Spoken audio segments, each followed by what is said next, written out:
নিষেধ। হ্যাঁ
গণ কিছুক্ষণ পর পর ট্রেনের জানালা বন্ধ আছে কিনা পর্যবেক্ষণ করবেন।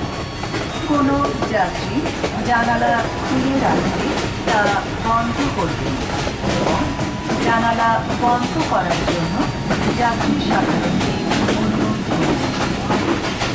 রেলওয়ে যাত্রী সম্পদ এর রক্ষণাবেক্ষণের দায়িত্ব আপনার।